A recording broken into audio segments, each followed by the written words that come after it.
चाल चरित्र चेहरे में अंतर है। हमेशा इन्होंने दलितों पिछड़ों के साथ अन्याय करने का काम समाजवादी पार्टी ने किया है। स्वामी प्रसाद मौर्य ने लिया बड़ा फैसला। ड्रामा है, असली तो एमएलसी से इस्तीफा दें तब न माना जाएगा। लोकसभा चुनाव में अखिलेश को होगा फायदा। हमेशा हिंदू देवी देवताओं का अपमान करने वाले सपा नेता स्वामी प्रसाद मौर्य ने पार्टी के राष्ट्रीय महासचिव के पद से इस्तीफा दे दिया। उन्होंने कहा कि पार्टी के छोटे नेता भी उन्हें अछूता मानते हैं। दरअसल मौर्य को अखिलेश यादव से भी नाराजगी है, क्योंकि वे उनके सनातनी विरोधी भाषणों और शब्दों से खुद को और पार्टी को अलग कर लेते हैं। बस यही बात उन्हें पसंद नहीं आई। ऐसे में उन्होंने राष्ट्रीय महासचिव के पद से इस्तीफा दे दिया। हालांकि मौर्य ने समाजवादी पार्टी से इस्तीफा नहीं दिया है। स्वामी प्रसाद मौर्य ने मंगलवार की शाम को अखिलेश यादव को लेटर लिखा, जिसमें लिखा गया, मैंने पार्टी का जनाधार बढ़ाने की हर कोशिश की है। जब मैं पार्टी का जनाधार बढ़ाने के लिए कोई भी बयान देता हूं, तो पार्टी के कुछ छुट भैया और कुछ बड़े नेता इसे मौर्य जी की निजी बयान बताते हैं। बढ़ा हुआ जनाधार पार्टी का और जनाधार बढ़ाने का प्रयास और बयान पार्टी का न होकर निजी कैसे हो सकता है? अगर राष्ट्रीय महासचिव पद में भी भेदभाव है, तो मैं समझता हूँ कि ऐसे भेदभाव पूर्ण महत्वहीन पद पर बने रहने का कोई औचित्य नहीं है। इसीलिए मैं इस्तीफा दे रहा हूँ। वैसे स्वामी प्रसाद मौर्य के इस्तीफे को सुसभा अध्यक्ष ओम प्रकाश राजभर ने पूरा ड्रामा बताया है। ड्रामा है, असली तो एमएलसी से इस्तीफा दें तब न माना जाएगा। ये तो एक ड्रामा इस नाते कह रहे हैं हम, क्योंकि जब अखिलेश जी ने आज अपने आवास पे जब पूजन शुरू किया है, तो दोनों लोग अखिलेश जी और स्वामी जी दोनों मिले हुए हैं। इतने दिन से अखिलेश यादव जी के इशारे पर ही वो बोल रहे थे। अखिलेश जी ने तो कोई एक्शन लिया नहीं। तो आज जब ये पूजन करने लगे, तो इससे बचने के लिए उन्होंने उधर से कहा कि एक ड्रामा शुरू करो, कम से कम ये होगा ना कि नहीं भाई वो इस विचारधारा से आहत होकर के उन्होंने जो है इस्तीफा दिया है। ड्रामा किस बात के लिए? ड्रामा इस बात का एमएलसी से क्यों नहीं दिया?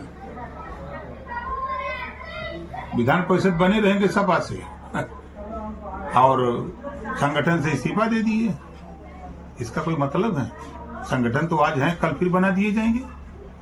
आज हटा दिए गए, इस्तीफा दे दिए, नहीं मंजूर होगा, लेकिन एमएलसी का देंगे तो मंजूर हो जाएगा ना। स्वामी प्रसाद मौर्य ने कहा कि जब से मैं समाजवादी पार्टी में शामिल हुआ, तब से लगातार जनाधार बढ़ाने की कोशिश। सपा में शामिल होने के दिन ही मैंने नारा दिया था, 85 तो हमारा है, 15 में भी बंटवारा है। हमारे महापुरुषों ने भी इसी तरह की लाइन खींची थी। भारतीय संविधान निर्माता बाबा साहब डॉक्टर अम्बेडकर ने बहुजन हिताय बहुजन सुखाय की बात कही, तो डॉक्टर राम मनोहर लोहिया ने कहा कि सोशलिस्ट ने गांधी गांठ पिछड़ा पावे 100 में 60। इसी प्रकार सामाजिक परिवर्तन के महानायक काशीराम साहब का नारा था 85 बनाम 15। 2022 विधानसभा चुनाव में अचानक प्रत्याशियों के बदलने के बावजूद पार्टी का जनाधार बढ़ाने में सफल रहा। उसी का परिणाम था कि सपा के पास जहां 2017 में सिर्फ 45 विधायक थे, उसकी संख्या बढ़ाकर 110 हो गई। बिना किसी मांग के आपने मुझे विधान परिषद भेजा, ठीक इसके बाद राष्ट्रीय महासचिव बनाया। इस सम्मान के लिए आपको बहुत बहुत धन्यवाद। पार्टी को ठोस जनाधार देने के लिए जनवरी फरवरी 2023 में मैंने आपके पास एक सुझाव रखा। मैंने कहा कि बेरोजगारी और महंगाई, किसानों की समस्या और लोकतंत्र संविधान को बचाने के लिए हमें रथ यात्रा करनी चाहिए, जिस पर आपने सहमति जताई। कहा था कि होली के बाद इस यात्रा को निकाला जाएगा। आश्वासन के बाद भी कोई सकारात्मक परिणाम नहीं आया। मैंने दोबारा कहना उचित नहीं समझा। वहीं आपको बता दें कि बीजेपी नेता और उत्तर प्रदेश के डिप्टी सीएम ब्रजेश पाठक ने अखिलेश यादव पर हमला बोलते हुए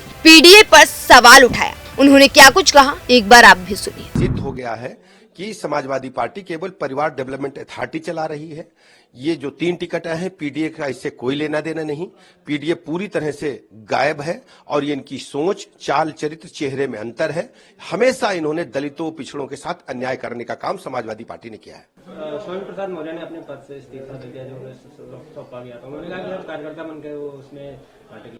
अब ये उनकी पार्टी का मामला है, लेकिन मेरा सीधा सीधा कहना है कि परिवार डेवलपमेंट परिवार डेवलपमेंट अथॉरिटी चलाने वाले लोग का वास्तव में कोई भी दलितों पिछड़ों से लेना देना नहीं। वैसे आपको बता दें कि जानकारों का कहना है कि मौर्य के सनातन विरोधी बयानों से पार्टी के कई नेता और कार्यकर्ता नाराज चल रहे हैं। 26 दिसंबर को मौर्य ने दिल्ली में कहा था कि हिंदू एक धोखा है, तो वहीं 22 जनवरी को रामचरितमानस को लेकर स्वामी प्रसाद मौर्य ने अभद्र टिप्पणी की थी और कहा था कि रामचरितमानस से जो आपत्तिजनक अंश है उसे बाहर करना चाहिए, इस पूरी पुस्तक को ही बैन कर देना चाहिए।